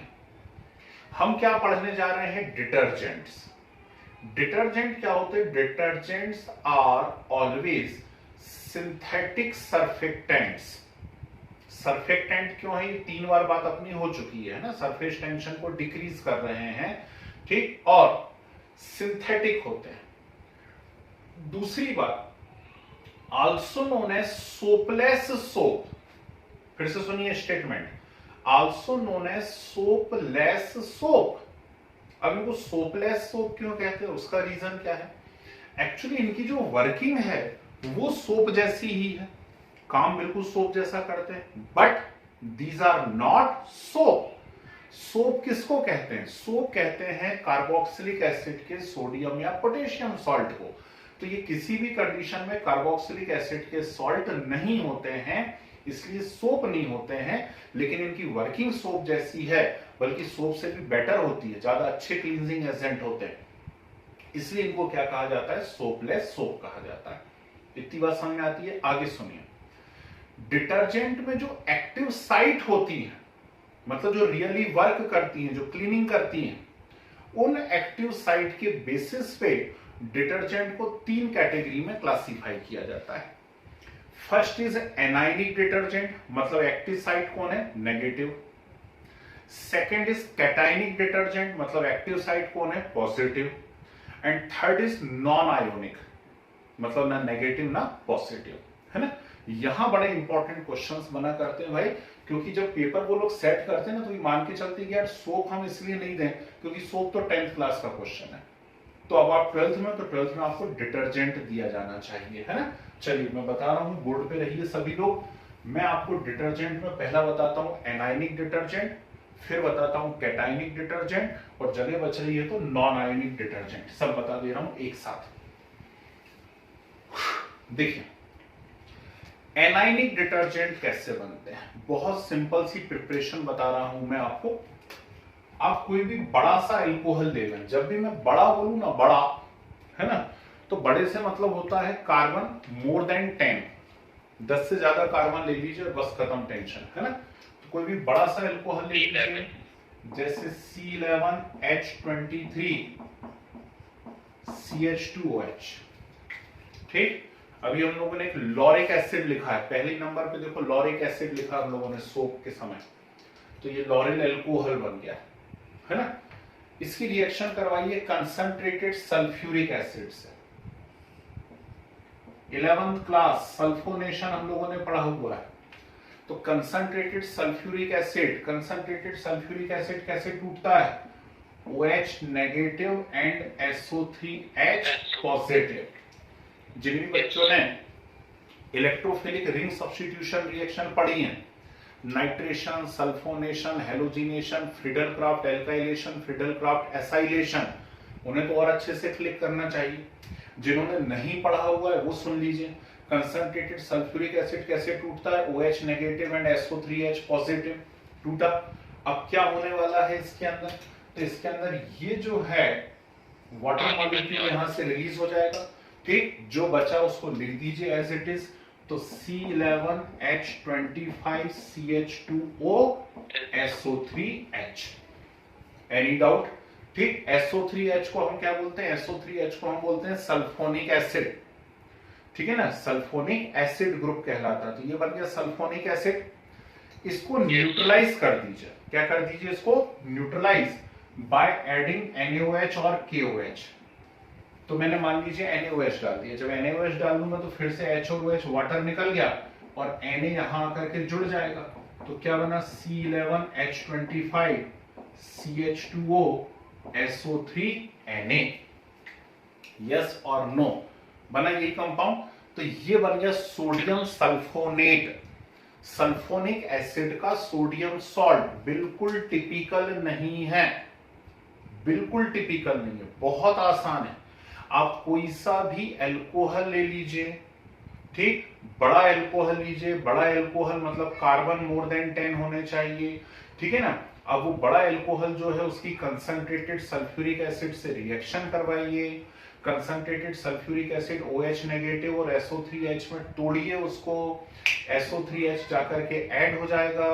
SO3H का ऐड होना क्या कहलाता है, सल्फोनेशन, ठीक। ये सल्फोनिक एसिड ग्रुप है, एसिड आ गया, एसिड को न्यूट्रलाइज कर दीजिए बेस से, कर दिया न्यूट्रलाइज, तो ये बन गया सोडियम सल्फोनेट। ये डिटर्जेंट है, क्या है ये, डिटर्जेंट। और जब आप इसे पानी में डालेंगे, इसे उधर देखो, जब आप इसे पानी में डालेंगे तो ये आयोनाइज होगा, आयोनाइज होगा तो पॉजिटिव नेगेटिव बनाएगा, तो पॉजिटिव नेगेटिव बनाएगा तो बोलो Na पे पॉजिटिव आएगा और रिमेनिंग पार्ट पोर्शन पे क्या आएगा, नेगेटिव। तो बोलो क्लींजिंग एक्शन किसके कारण होगी, Na पॉजिटिव के कारण या नेगेटिव पोर्शन के कारण। तो बड़ी बात है नेगेटिव पोर्शन के कारण होगी, और नेगेटिव पोर्शन के कारण होगी, that's why it is anionic detergent. इसलिए कैसा डिटर्जेंट है, एनायनिक। क्लियर। इसी का एक और फेमस होता है एरोमेटिक डिटर्जेंट। एरोमेटिक के केस में क्या होता है, ध्यान से देखिएगा, हम बेंजीन ले लें, ध्यान से सुनिएगा, और बेंजीन की हम क्या करें, फ्रिडल क्राफ्ट एल्काइलेशन करा लें। फ्रिडल क्राफ्ट एल्काइलेशन याद है, बेंजीन की एल्काइल हैलाइड से रिएक्शन करवा दें, तो बेंजीन की एल्काइल हैलाइड से रिएक्शन करा दे तो एल्काइल बेंजीन बन जाएगा। जिन्हें नहीं आता, मैं इसलिए ज्यादा लोड नहीं देना चाह रहा, नहीं तो किसी ने फ्रिडल क्राफ्ट पढ़ी नहीं होगी और क्लास में बैठेंगे तो प्राण छोड़ दोगे कि यार कैसी कैसी बात कर रहे थे आज तो, है ना। इसलिए जाने दो। आप कोई भी एक बड़ा सा एल्काइल ग्रुप ले लो, जैसे ये बड़ा सा एल्काइल ग्रुप है 12 कार्बन का हो गया, ठीक। इसमें बेंजीन रिंग लगा दीजिए। तो यही बात तो मैं बोल रहा था, बेंजीन रिंग में एल्काइल ग्रुप कैसे आता है, बेंजीन रिंग में alkyl group Friedel Crafts reaction से आता है। यदि आपको आती तो बहुत अच्छी बात, नहीं आती तो बिल्कुल टेंशन नहीं लेना, जब मैं पढ़ाऊंगा ऑर्गेनिक तब मैं दोबारा से बता दूंगा, है। तो ये कोई एक हमने एरोमेटिक कंपाउंड लिया हुआ है, इसकी रिएक्शन करवा दीजिए कंसंट्रेटेड सल्फ्यूरिक एसिड से। कंसंट्रेटेड सल्फ्यूरिक एसिड, फिर वही कहानी है, कैसे टूटेगा, OH नेगेटिव और SO3H पॉजिटिव में टूटा। यहां पर हर पोजीशन पे कार्बन के साथ एक एक H अटैच है, ये बात तो जानते हैं आप लोग, यहां सभी जगह एक एक H अटैच है। तो ये H और OH क्या निकल गया, वाटर, और यहां आकर के कौन अटैच हो जाएगा, SO3H। तो बेंजीन में SO3H, बेंजीन में SO3H यानी बेंजीन सल्फोनिक एसिड। तो ये बन गया मेरे सामने बेंजीन सल्फोनिक एसिड। चलिए आगे मैं बताऊं या समझ जाओगे आप लोग। ये जो बेंजीन सल्फोनिक एसिड बना है, इसमें उठा करके क्या डाल दीजिए आप, NaOH, है ना, KOH जो आपको डालना, तो NaOH डाल दीजिए, फिर वही होगा, वाटर निकल जाएगा और Na आकर के वहां पर अटैच हो जाएगा।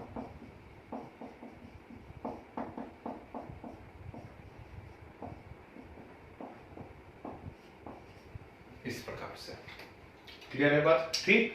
तो जब आप इसे पानी में डालेंगे तो वही कहानी रिपीट होगी, Na पॉजिटिव और SO3 नेगेटिव, तो वही कहानी रिपीट हो रही है।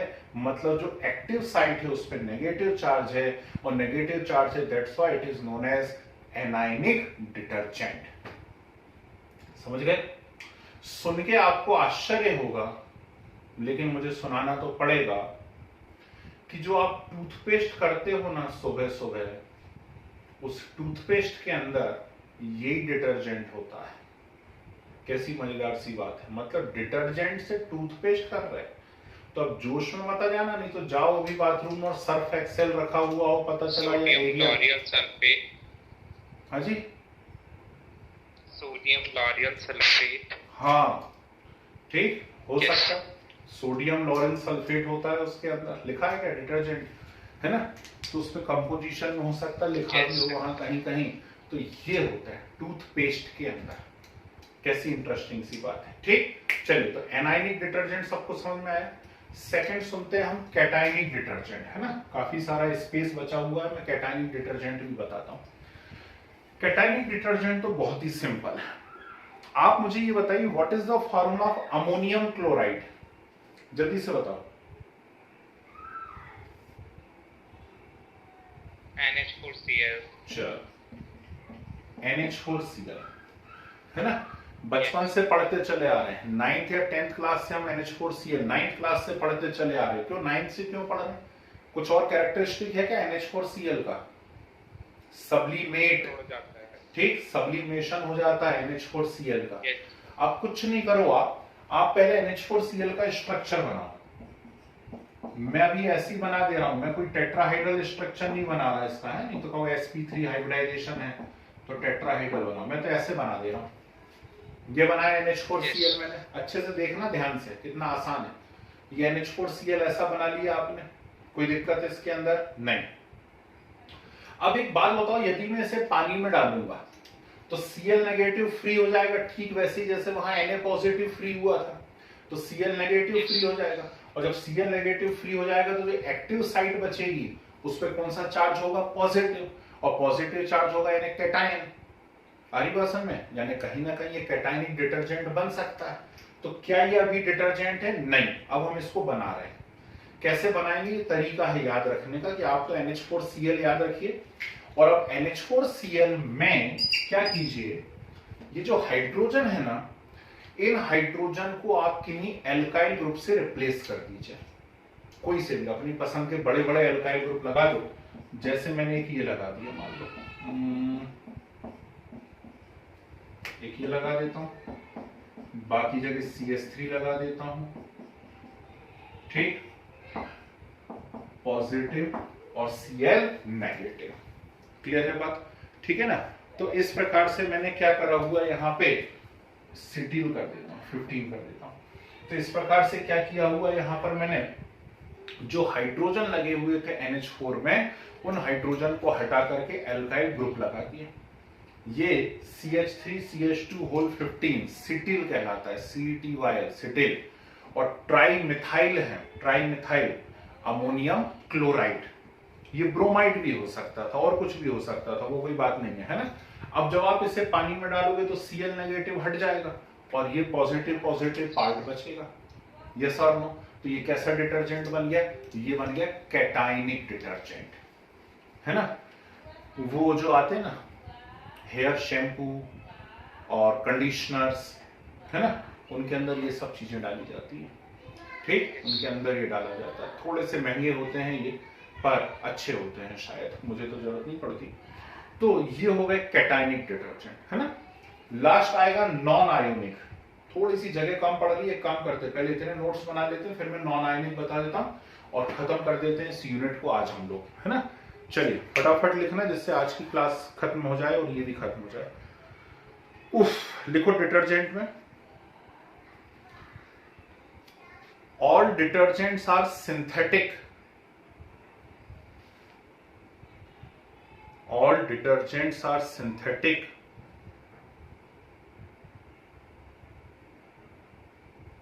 These are also called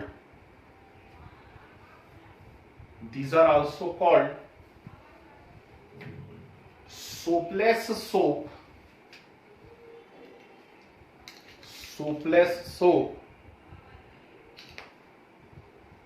because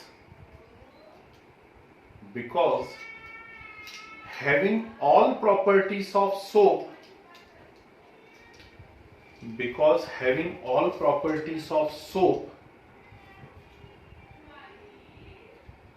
but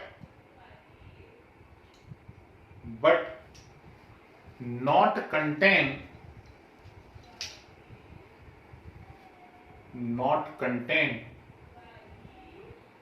salt of higher fatty acids,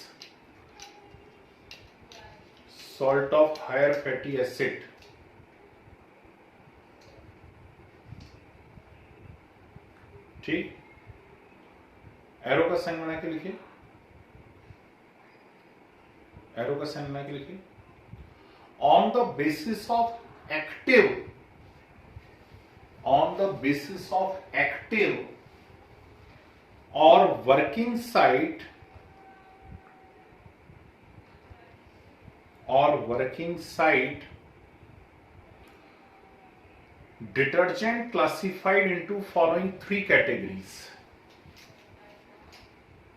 Detergent classified into following three categories.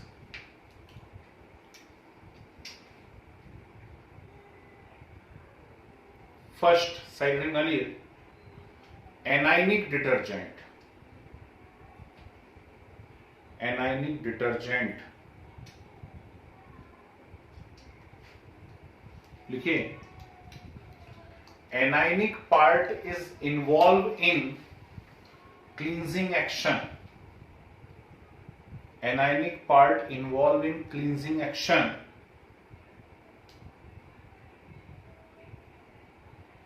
And these are of two types.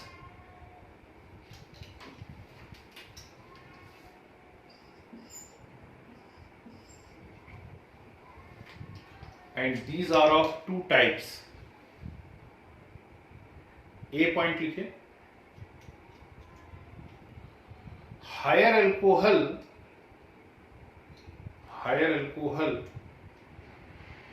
treated with concentrated sulfuric acid, treated with concentrated sulfuric acid, followed by neutralization with NaOH, followed by neutralization with NaOH, and give sodium alkyl sulfate, sodium alkyl sulfate type of detergents.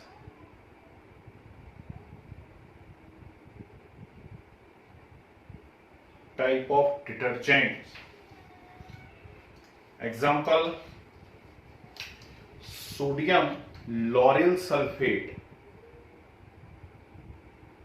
sodium lauryl sulfate, comma,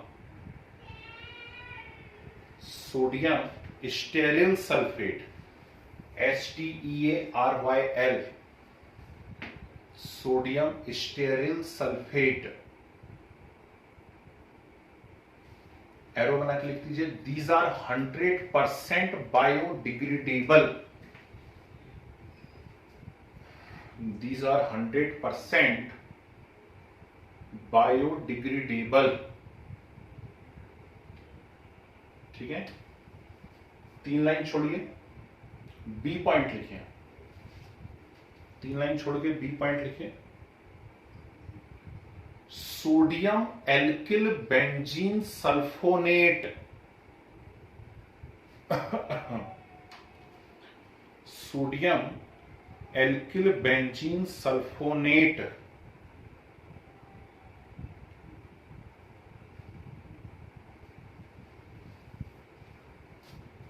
लिखो, इसके आगे dash करके लिखो, dash करके लिखो, Friedel craft alkylation, Friedel craft alkylation of benzene, Friedel craft alkylation of benzene gives alkyl benzene, gives alkyl benzene which on reaction with concentrated sulfuric acid, which on reaction with concentrated sulfuric acid, which on reaction with concentrated sulfuric acid gives alkyl benzene sulfonate, alkyl benzene sulfonate and alkyl benzene sulfonate and neutralization with NaOH, neutralization with NaOH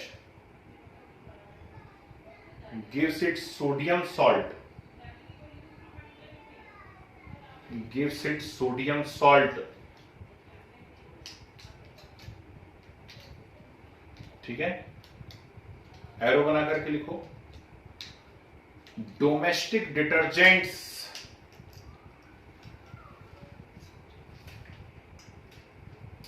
mainly contain SDS, ये domestic detergents mainly contain SDS। Full form लिखिए इसका, sodium dodecyl, DODCYL, sodium dodecyl benzene sulphonate, benzene sulphonate, sodium dodecyl benzene sulphonate. ठीक, 3 line छोड़िए इसको note करने के लिए, B point को 3 लाइन छोड़ दीजिए बी पॉइंट के लिए। स्पेशल पॉइंट लिखिए, स्पेशल पॉइंट क्वेश्चन कभी पूछा जा सकता है आपसे, अच्छा क्वेश्चन है। लिखो alkyl benzene sulphonate, alkyl benzene sulphonate in which phenyl group attached to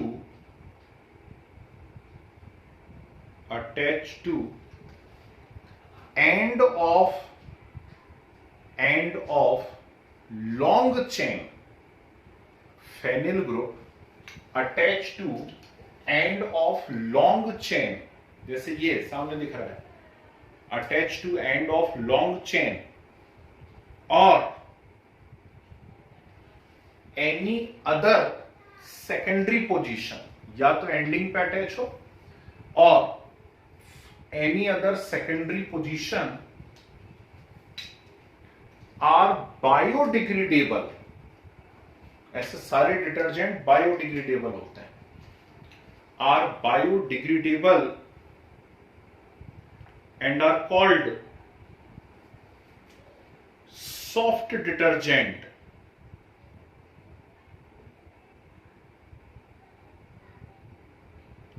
and are called soft detergent or LAS। सब रेड कलर से लिखा करो, ये छोटी छोटी बातें।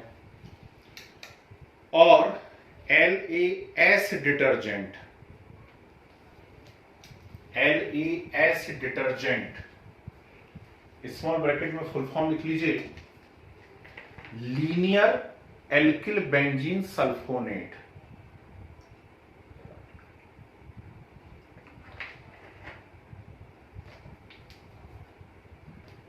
Linear alkyl benzene sulphonate. फिर स्पेशल पॉइंट लिखो,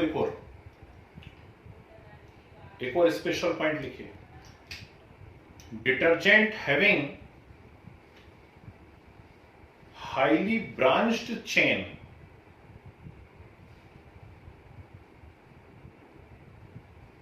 highly branched chain have poor biodegradability, highly branched chain have poor biodegradability and called hard detergent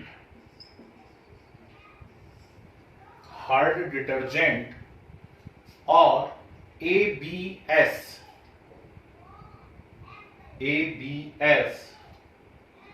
full form alkyl benzene sulphonate, alkyl benzene sulphonate. ठीक, एरो बना के last statement लिख लो।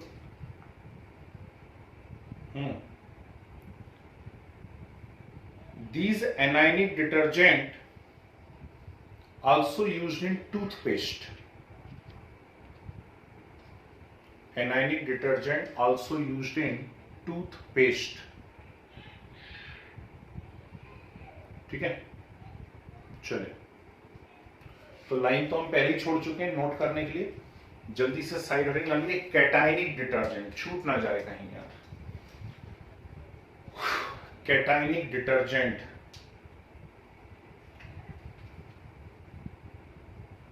लिखो, there active और cleansing site, there active और cleansing site is cation,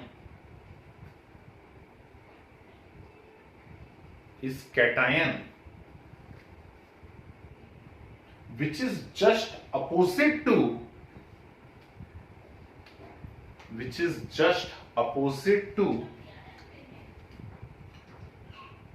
anion of soap। उल्टा है, उनमें एनायन था, इनमें कैटायन है ना। Anion of soap, that's why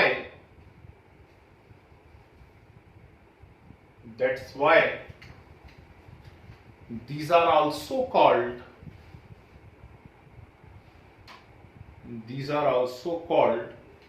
invert soap,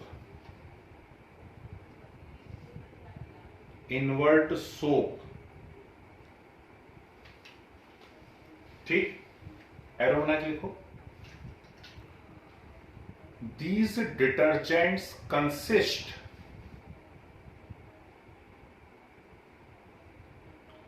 germicidal properties, germs को मारने के काम आते हैं, germicidal properties,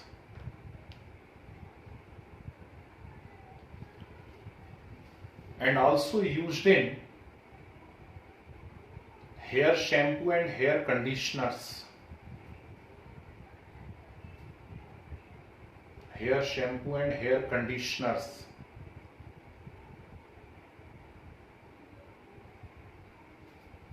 Example, cetyl, CETYL, cetyl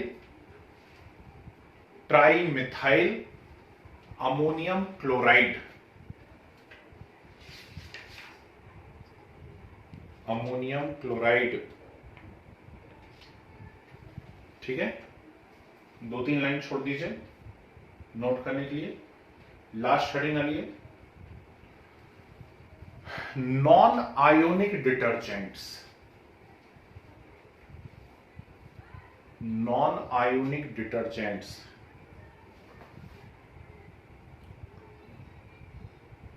लिखो, these detergents do not contain any iron,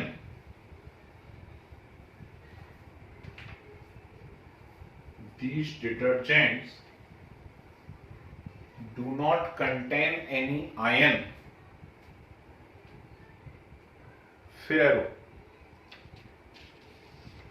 these are esters of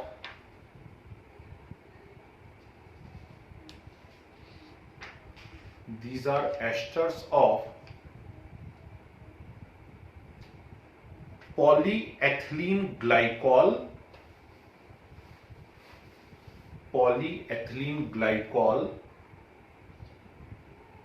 and stearic acid,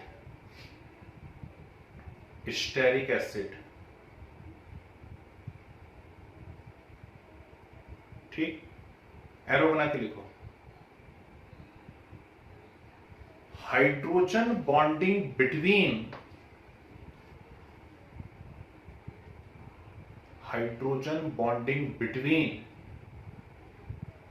different OH group. ये IIT का question कर रहे हो आप लोग, मतलब कॉम्पिटिशन बोलना चाहिए, बार बार IIT बोल देता हूं। hydrogen bonding between different OH groups makes these detergents water soluble.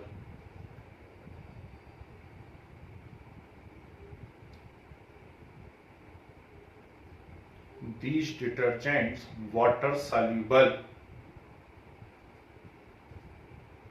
ठीक, एग्जाम्पल लिख लीजिए, liquid dish washing detergents. Class के शुरू में बात हुई थी हमारी, है ना, 100 नींबुओं की शक्ति, वो लिक्विड डिश वॉशिंग डिटर्जेंट है। Like polyethylene glycol stearate, polyethylene glycol stearate.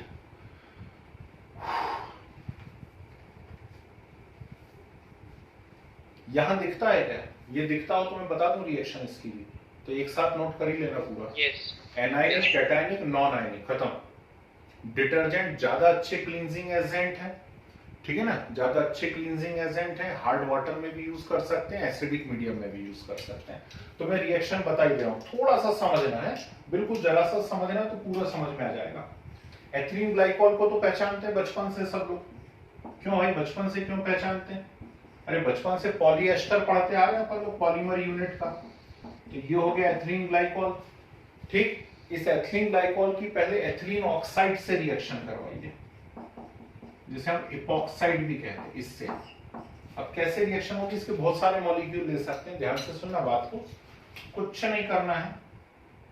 ये जो H है ना, O पे शिफ्ट हो जाएगा, तो क्या बन जाएगा? OH। ठीक, बन जाएगा OH। अब एक OH तो यहां है ही पहले, है,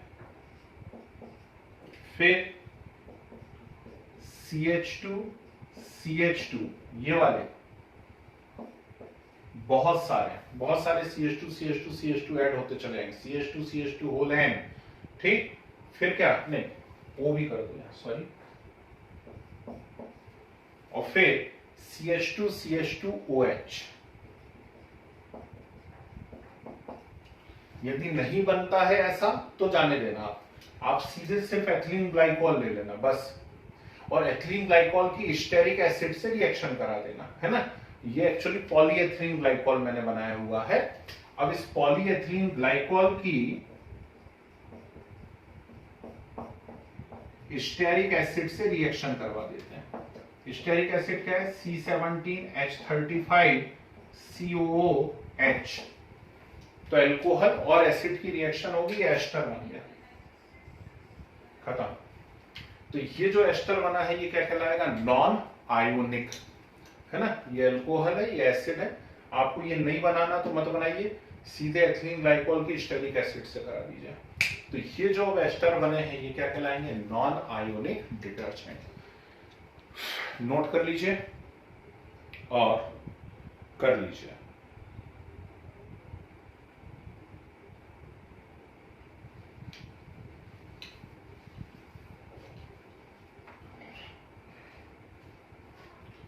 anionic, cationic, non ionic.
Unit खत्म है भाई, क्वेश्चंस की बस प्रैक्टिस करना है कुछ, है ना। तो हम एक नई यूनिट स्टार्ट करने की कंडीशन में आ गए हैं।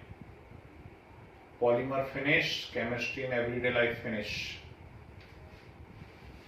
हो जाए तो ऐसा कर दें। तो मैं 2-3 स्पेशल पॉइंट आपको बता देता हूँ छोटे छोटे से, वैसे तो मुंह से बोल दिए मैंने, है ना, कि ज्यादा अच्छे क्लींजिंग एजेंट हैं, हार्ड वाटर के साथ यूज हो सकते हैं, एसिडिक में यूज हो सकते हैं।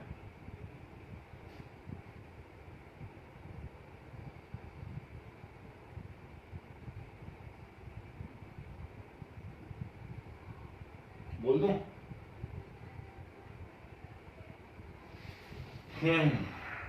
लंबा खिंच गया कार्यक्रम आज कुछ ज्यादा ही, है ना। चलो अच्छा है, मजा आ गया आज पढ़ाई करने में। वैसे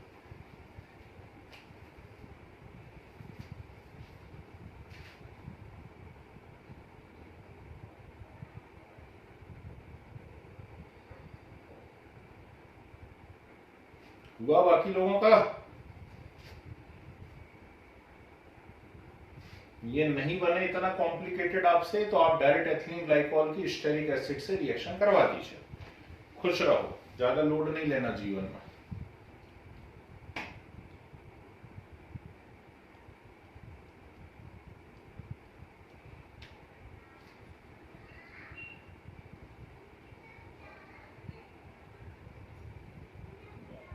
चलिए अब जो मैं बोल रहा हूं उसको पहले लिख लीजिए, जिनका छूट गया है ना, वो बाद में नोट कर लेना। 2-4 मिनट अभी छोड़ दूंगा मैं, क्योंकि मेरी तो दूसरे बच्चे आने जाएंगे, चालू हो जाएंगे नहीं तो। लिख लीजिए कुछ छोटे छोटे point. Detergents are better cleansing agent than soap.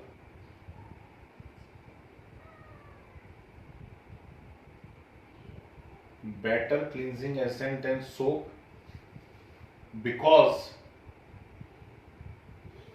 because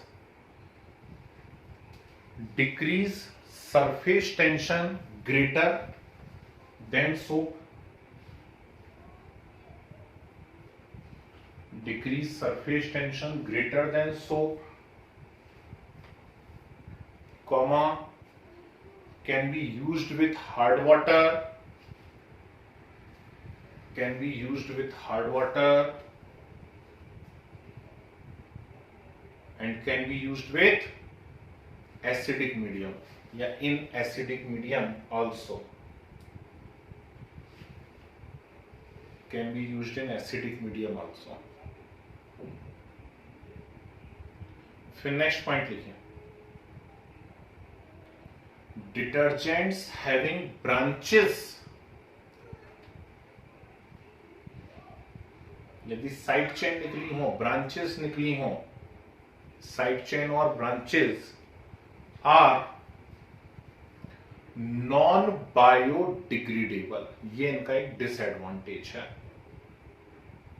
ना। तो आजकल सरकार ऐसे नियम बना देती है कि आपको ब्रांचेस रखनी नहीं है उसके अंदर, are non biodegradable. Clear? Finish, खत्म हुआ भाई। उम्मीद है आप सभी को समझ में आया होगा बढ़िया तरीके से। सोप एंड डिटर्जेंट, बहुत प्यारे से नोट्स बन गए हैं। कुछ क्वेश्चन शेयर करते हैं, क्वेश्चंस को करने की कोशिश कीजिए, ठीक है ना। तो ये चैप्टर क्लोज है। अब एक बात मैं आपको बता दूं कि पुराने जब हम पेपर सॉल्व करेंगे तो वहां पे कुछ इंडिकेटर्स के क्वेश्चन मिलेंगे, प्रोपेलेंट के क्वेश्चन मिलेंगे, डाइस के क्वेश्चंस मिलेंगे। तो अभी नया देख लेते हैं आपके कॉम्पिटिटिव का सिलेबस क्या बोलता है। यदि उसमें इंडिकेटर, डाइस और प्रोपेलेंट है तो हम पढ़ेंगे, नहीं तो फिर उस पार्ट को हम ड्रॉप कर देंगे। हम सीधे नेक्स्ट यूनिट पर पहुंच जाएंगे, दैट इज बायोमॉलिक्यूल। तो ये पार्ट आपका कंप्लीट हो जाएगा एज कमिटेड, है ना। जो था आपके साथ कमिटमेंट वैसा पोर्शन हो गया, ठीक। चलिए, तो आप थक गए, नेक्स्ट क्लास में मुलाकात करते हैं, है ना। यू कैन लेफ्ट नाउ, ठीक है। तो बाकी की बातें हम अगली क्लास में करते हैं। किसी कुछ डाउट आउट तो रुको, अपन डिस्कस कर लेते हैं, नहीं तो फिर